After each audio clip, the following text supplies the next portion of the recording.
écoute maintenant, sans plus tarder, mon cher ami Yvon Jean, toujours à Solo Box pour les musiques slam.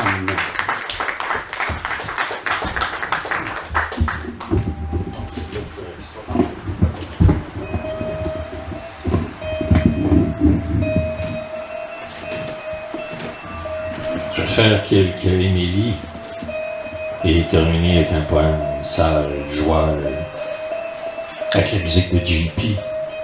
Ça va bien s'y prêter.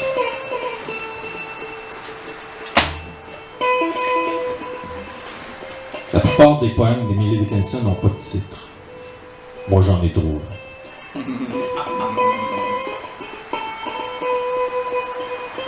J'ai bu une gorgée de vie. J'ai bu une gorgée de vie, savez-vous, ce que j'ai payé exactement une existence. Le prix, ont-ils dit, du marché. Ils m'ont pesé grain par grain de poussière, m'ont mis en balance pellicule contre pellicule, puis ils m'ont donné la valeur de mon être. Une unique goutte de ciel. Ils n'ont pas besoin de moi.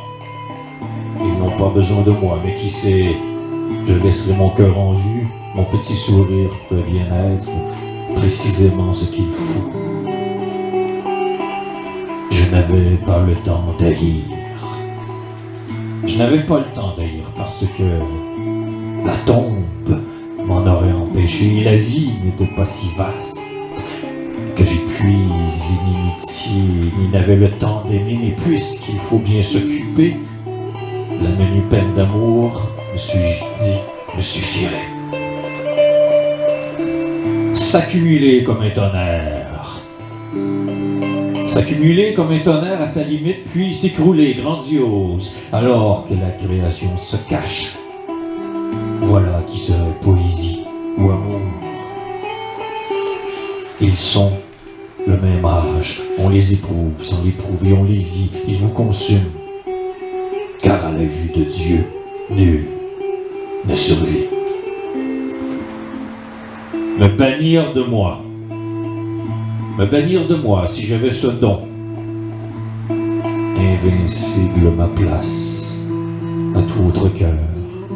Mais si je m'assaille, quel peut avoir, sauf à réduire ma conscience. Et puisque nous sommes deux rois, comment faire sauf en abdiquant de moi-même?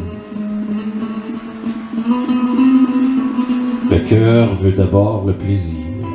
Le cœur veut d'abord le plaisir, puis des raisons de ne pas souffrir, puis ces petits calmants qui ouatent la douleur. Ensuite, il veut s'endormir. Enfin, si c'est son bon plaisir, de son inquisiteur, le luxe de mourir.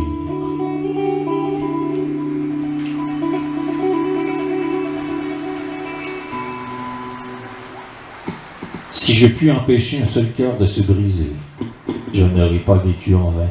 Si je puis alléger une seule vie de la douleur, ou apaiser une seule peine, ou aider un faible merle à regagner son nid, je n'aurais pas vécu en vain. Emily Dickinson.